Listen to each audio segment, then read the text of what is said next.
Welcome students, मैं doctor Ritu Mathur आज आपके साथ क्रिस्टल फील्ड थ्योरी चैप्टर से रिलेटेड ट्रांजिशन मेटल कॉम्प्लेक्सेस की एक प्रॉपर्टी एब्जॉर्प्शन स्पेक्ट्रा या कलर डिस्कस करूंगी। जैसा कि आप सभी जानते हैं कि ट्रांजिशन मेटल के जो कंपाउंड्स होते हैं, लगभग सभी कंपाउंड्स के जलीय विलयन रंगीन होते हैं। अब क्या ऐसा कारण है या क्या ऐसा रीज़न है जिसकी वजह से ट्रांजिशन मेटल कॉम्प्लेक्सेस और कंपाउंड्स कलर्ड होते हैं? तो सबसे पहली चीज़ ये है कि हमें रंग कब दिखाई देता है? जब विजिबल यानी कि दृश्य क्षेत्र में उस पदार्थ द्वारा ऊर्जा का अवशोषण हो, तब वह पदार्थ, वह कंपाउंड या वो कॉम्प्लेक्स हमें कलर्ड दिखाई देगा। अब ऊर्जा का अवशोषण कब हो सकता है? उसके लिए ये ज़रूरी है कि हमारे पास में एनर्जी के दो लेवल्स हों, लोअर और अपर, और इनके बीच में जो गैप है, तो आप ये मान के चलिए कि जो लोअर लेवल पर ऑर्बिटल्स हैं, जो कक्षक हैं, उनमें इलेक्ट्रॉन्स होंगे, और हायर एनर्जी पर जो स्तर हैं उनमें वेकेंट ऑर्बिटल्स होने ज़रूरी हैं। यानी कि अगर हम बात करें ग्राउंड स्टेट और एक्साइटेड स्टेट की, तो ग्राउंड स्टेट से एक्साइटेड स्टेट में इलेक्ट्रॉन्स का ट्रांसफ़र संभव है, और उसमें जो ऊर्जा का जो डिफरेंस है वो विजिबल यानी कि दृश्य क्षेत्र में पड़ता है, तभी वो कंपाउंड या कॉम्प्लेक्स हमें कलर्ड दिखाई देगा। अब हम बात करते हैं ऑक्टाहेड्रल कॉम्प्लेक्सेस की, जो कि हम पहले भी पढ़ चुके हैं कि ऑक्टाहेड्रल क्रिस्टल फील्ड में जो मेटल के डी ऑर्बिटल्स हैं वो दो हिस्सों में बट जाते हैं, T2G और EG में। T2G में कौन कौन से ऑर्बिटल्स होंगे? DXY, DYZ, DZX, और EG में जो दो कक्षक, डी कक्षक जो दो हैं वो होंगे DX2Y2 और DZ2।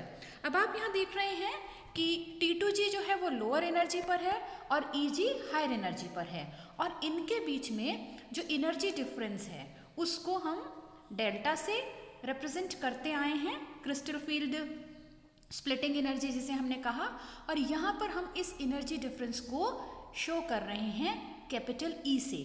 और आप सभी जानते हैं प्लैंक्स के नियमानुसार E is equal to h nu या E is equal to hc upon lambda. यानी कि जो एनर्जी है इन दोनों के बीच की, दोनों ऑर्बिटल्स के जो आपने ग्रुप्स लिए हैं T2G और EG की, उनके बीच का जो एनर्जी डिफरेंस है वो तरंग दैर्घ्य के इन्वर्सली प्रोपोर्शनल या प्रतिलोमानुपाती होता है। जितना अधिक एनर्जी डिफरेंस होगा, यानी E की वैल्यू जितनी ज़्यादा होगी, लेमडा उतना ही कम होगा। अब हम कॉम्प्लेक्सेस के कलर का एक्सप्लेनेशन किस तरह से दे सकते हैं? तो जब भी किसी पदार्थ द्वारा किसी विशिष्ट रंग की तरंगदैर्घ्य वाले विकिरण का अवशोषण किया जाता है, कैसे समझ सकते हैं कि DXY, YZ और ZX में कोई इलेक्ट्रॉन है, वो एनर्जी का अवशोषण करके हायर एनर्जी पर जाएगा। तो ये जो अवशोषित प्रकाश है, इसके बाद में जो शेष प्रकाश बचा वो परावर्तित हो जाता है। यानी यहाँ पे दो काम हो रहे हैं। एक तो प्रकाश का अवशोषण, उस अवशोषण की वजह से इलेक्ट्रॉन T2G से EG में जा रहा है, और जो शेष प्रकाश बचा उसका क्या हो रहा है? परावर्तन। तो ये जो आपका परावर्तित प्रकाश है, इसकी वजह से कलर दिखाई देगा। तो कलर के लिए रिस्पॉन्सिबल अवशोषित होने वाला प्रकाश नहीं है, क्या रिस्पॉन्सिबल है? जो प्रकाश परावर्तित हो रहा है, उसको हम कॉम्प्लीमेंट्री कलर कहते हैं। यानी कि अवशोषित होने वाले प्रकाश का कुछ कलर होगा, कुछ उसकी विशेष तरंगदैर्घ्य होगी, लेकिन वो हमें दिखाई नहीं देगा। हमें दिखाई देता है जो प्रकाश परावर्तित होता है, और उसकी वजह से जो कलर हम देख पाते हैं, that is known as complementary colour, और वही उस पदार्थ का रंग होता है। अब यहाँ आप एक टेबल देख रहे हैं। इस टेबल में सबसे पहले वाले कॉलम में है अवशोषित रंग, दूसरे में है पूरक रंग, और थर्ड कॉलम इज तरंग संख्या। तो यहाँ आप देख रहे हैं कि अगर अवशोषित होने वाला प्रकाश पीले हरे रंग का है तो पूरक रंग पीला हरा नहीं होगा, वो होगा जो शेष प्रकाश परावर्तित हुआ, यानी कि कॉम्प्लीमेंट्री कलर हो गया लाल बैंगनी। इसी तरह से अगर अवशोषित रंग पीला है तो पूरक रंग आएगा जामुनी, आप ये वॉलेट कलर देख पाएंगे। इसी तरह से अगर एब्जॉर्ब होने वाला जो लाइट है that is orange, in that case the complementary colour would be blue. अगर अवशोषित होने वाला रंग लाल है तो पूरक रंग नीला और हरा होगा। और इस तरह से आप इस टेबल में अवशोषित रंग और उसके पूरक रंग क्लियरली देख रहे हैं और उनके करस्पॉन्डिंग जो तरंग संख्या है वो भी यहाँ पर मेंशन्ड है। अब दो एग्जाम्पल्स से हम इस चीज़ को समझ सकते हैं। देखिए यहाँ एक एग्जाम्पल लिया गया है, एग्जाम्पल 1, वो है मेटल का जल योजित कॉम्प्लेक्स यानी कि MH2O होल N, और पूरे कॉम्प्लेक्स पर चार्ज है +X। तो व्हाट इज N? N है उस धातु की समन्वय संख्या, उतने ही H2O मॉलिक्यूल्स उससे जुड़े हुए हैं, और X क्या है? उसकी ऑक्सीकरण अवस्था, मेटल की ऑक्सीकरण अवस्था। अब जो एनर्जी डिफरेंस है वो किस किस के बीच में लेंगे? T2G और EG के बीच में, और उस एनर्जी डिफरेंस को हमने रिप्रेजेंट किया डेल्टा E से। और ये जो डेल्टा E का मान है ये विकिरण के दृश्य क्षेत्र में आना चाहिए, ये हम पहले ही डिस्कस कर चुके हैं। यानी कि 400 से 600 नैनोमीटर की रेंज में अगर ये आ रहा है तो हमें वो कलर्ड दिखाई देगा। और इसलिए हम कह सकते हैं कि प्रकाश से ऊर्जा का अवशोषण करके जो इलेक्ट्रॉन है वो हायर एनर्जी के लेवल में चला जाता है, और इसमें प्रकाश के किसी एक रंग की तरंगदैर्घ्य का अवशोषण होता है, और जो शेष लाइट हमें परावर्तित होकर मिलती है वो कलर हमें उस कॉम्प्लेक्स का दिखाई देता है। इसी तरह से हम एग्जाम्पल 2 ले सकते हैं टाइटेनियम का हमने हेक्सा कॉम्प्लेक्स लिया है, और क्योंकि इसके अंदर भी ये अवशोषण और परावर्तन विजिबल रीजन में पड़ रहा है, इसलिए ये कॉम्प्लेक्स कैसा है? कलर्ड है। अब हम बात करते हैं कि किसी भी ट्रांजिशन मेटल कॉम्प्लेक्स के कलर को प्रभावित करने वाले कारक क्या हैं? What are the factors which are responsible for the color of any transition metal complex? तो इसके लिए हम कुछ फैक्टर्स डिस्कस करेंगे, एंड नंबर 1 इज संकुल में इलेक्ट्रॉन्स का नंबर, अयुग्मित इलेक्ट्रॉन्स की संख्या संकुल के मेटल आयन के ऊपर। तो अब आप यहाँ देख रहे हैं कि हमने एक टेबल बना रखी है, और उस टेबल के फर्स्ट कॉलम में विन्यास दिए हुए हैं D0 से लेकर के D10 तक, और सेकेंड कॉलम में दिए हुए हैं अयुग्मित इलेक्ट्रॉन्स की संख्या। अब हम सबसे पहले बात ये करते हैं कि अयुग्मित इलेक्ट्रॉन्स की संख्या D0 विन्यास में 0 है। अयुग्मित इलेक्ट्रॉन्स की संख्या D0 में कितनी आ रही है? 0। और इसी तरह से D10 में यानी कि सारे D कक्षक क्या हैं? भरे हुए हैं, सबका युग्मन हो चुका है, तो नंबर ऑफ अनपेड इलेक्ट्रॉन्स कितने हैं? 0 हैं। और बाकी के जितने भी कॉन्फ़िगरेशंस यहाँ शो किए हैं उसमें कुछ ना कुछ अयुग्मित इलेक्ट्रॉन्स की संख्या उपस्थित है। अब आप यहाँ क्लियरली देख पा रहे हैं कि अगर विन्यास D0 है या D10 है तो वह जो कॉम्प्लेक्सेस हैं वो कैसे हैं? रंगहीन हैं, यानी कि कलरलेस हैं। क्या कारण है? कि इन दोनों ही स्थिति में T2G से EG की तरफ इलेक्ट्रॉन्स का ट्रांसफ़र संभव ही नहीं है, क्योंकि D0 में तो एक भी इलेक्ट्रॉन नहीं है, और D10 में जितने भी इलेक्ट्रॉन्स हैं वो पूरे भरे हुए हैं और वो युग्मित हैं, इसलिए T2G से EG तक एक भी इलेक्ट्रॉन नहीं जा पाएगा। सो D0 और D10 इलेक्ट्रॉनिक विन्यास वाले मेटल के जो कॉम्प्लेक्सेस हैं दे आर कलरलेस। यहाँ आप इस टेबल में देख रहे हैं, मैंने अभी आपको बताया कि अयुग्मित इलेक्ट्रॉन्स की संख्या के बाद में आयन लिखा हुआ है। ये एक एग्जाम्पल है, जैसे कि स्कैंडियम +3 है, वो D0 विन्यास है। Scandium is 3D14S2। तो स्कैंडियम +3 का क्या मतलब हुआ कि तीनों इलेक्ट्रॉन्स इसमें से निकल गए, D के पास एक भी इलेक्ट्रॉन नहीं बचा। और इसी तरह से सभी जो विन्यास है उसके करस्पॉन्डिंग अयुग्मित इलेक्ट्रॉन्स की संख्या और आयंस के एग्जाम्पल दिए हुए हैं, और साथ ही जो लास्ट कॉलम है उसमें उनका कलर दिया हुआ है, जिसमें कि आप देख रहे हैं कि D0 और D10 रंगहीन है और बाकी सब में कोई ना कोई कलर रिफ्लेक्ट हो रहा है। जो दूसरा फैक्टर है जो कि कलर को अफेक्ट करता है वो है नेचर ऑफ लीगेंड्स। आपको पहले वाले लेक्चर्स में ये बताया जा चुका है कि लीगेंड्स दो तरह के होते हैं, प्रबल क्षेत्र लीगेंड और दुर्बल क्षेत्र लीगेंड।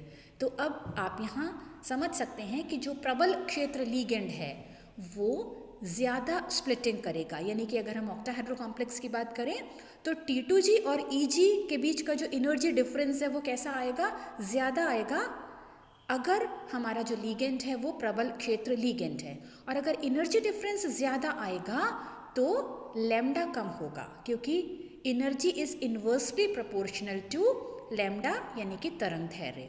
और इसी तरह से अगर हमारा लीगेंड दुर्बल है तो T2G और EG के बीच में मतलब स्प्लिटिंग कम होगी, और कम होगी तो एनर्जी डिफरेंस कम होगा, E कम होगा तो लैम्डा ज़्यादा होगा, और लैम्डा के करस्पॉन्डिंग आपको कलर दिखाई देगा। Now the third factor is charge on metal ion.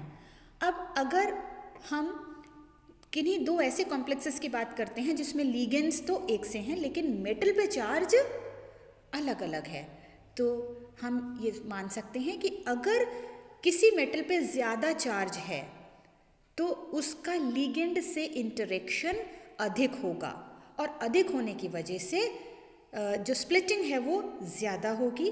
T2G और EG में एनर्जी डिफरेंस ज़्यादा होगा और लैम्डा कम होगा। अब हम फोर्थ फैक्टर की बात करते हैं, ट्रांजिशन सीरीज़। आपको पता है कि ट्रांजिशन सीरीज़ कौन कौन सी हैं, 3D 4D 5D और लास्ट है 6D, जो कि अभी हम इनकम्प्लीट या ये मानते हैं कि वो सिंथेटिक एलिमेंट्स की है। तो जैसे जैसे संक्रमण वर्ग में, एक संक्रमण वर्ग में ऊपर से नीचे आते हैं, यानी कि 3D, 3D से 4D, 4D से 5D, तो ऊपर से नीचे जाने पर डेल्टा E में वृद्धि होती है, जिसके कारण अगर समान संख्या में इलेक्ट्रॉन्स होते हुए भी 3D, 4D और 5D संक्रमण श्रृंखला के जो आयन्स या कॉम्प्लेक्सेस हैं उनके रंग कैसे हो जाते हैं, अलग अलग हो जाते हैं। क्यों अलग अलग हो जाते हैं? क्योंकि डेल्टा E अलग अलग है, और डेल्टा E अलग अलग होने की वजह से लैम्डा की वैल्यू भी, तरंग दैर्घ्य भी अलग अलग आएगी। तो हम ये मान सकते हैं कि जो प्रथम संक्रमण श्रृंखला है उसके एलिमेंट्स की तुलना में द्वितीय और द्वितीय से तृतीय में डेल्टा E का मान बढ़ता जा रहा है, लैम्डा कम होता जा रहा है, और अलग अलग कलर्स हमको मिल रहे हैं। And the last factor which is responsible for the colour is आवेश स्थानांतरण स्पेक्ट्रा और चार्ज ट्रांसफर स्पेक्ट्रा। अब यहाँ क्या होता है कि हमने ऊपर जितने भी फैक्टर्स लिए उसमें हम ये डिस्कस कर रहे हैं कि D ट्रांजिशन अगर संभव है तो आपको कलर दिखाई दे रहा है। T2G से EG में अगर इलेक्ट्रॉन जा रहा है और ये जो अवशोषण या जो परावर्तन है वो कैसा है, दृश्य क्षेत्र में आ रहा है, तो आपको कलर दिखाई देता है। और आपको ये भी बताया कि D0 और D10 विन्यास वाले जो कॉम्प्लेक्सेस हैं जिनमें मेटल का विन्यास D0 और D10 है वो कैसा होगा, कलरलेस होगा। लेकिन फिर भी कुछ ऐसे एग्जाम्पल्स हैं जो आपको यहाँ पे शो हो रहे हैं, MnO4 माइनस, Cr2O7 -2, जिनमें DD संक्रमण संभव नहीं है।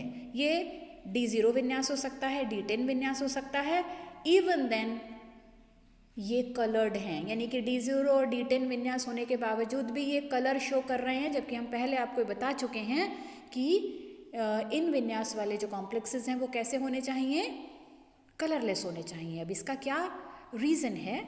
इसका क्या है कि हम ये मानते हैं कि जो संक्रमण तत्व के जो संकुल हैं उनके कलर मुख्यतः किस पे डिपेंड करते हैं, DD संक्रमण पर। ये हम पहले डिस्कस कर चुके हैं। फिर भी बहुत सारे ऐसे कंपाउंड्स कलर्ड पाए जाते हैं जिनमें अयुग्मित इलेक्ट्रॉन्स की संख्या कैसी है, 0 है। और एग्जाम्पल हमने आपको क्या बताया, MnO4 माइनस, इसमें मैंगनीज पर एक भी डी इलेक्ट्रॉन नहीं है। इसी तरह Cr2O7-2, even then they are coloured, और इनके क्या कलर है, गुलाबी है, पीला है, जबकि इसमें इलेक्ट्रॉन्स अयुग्मित नहीं पाए जाते।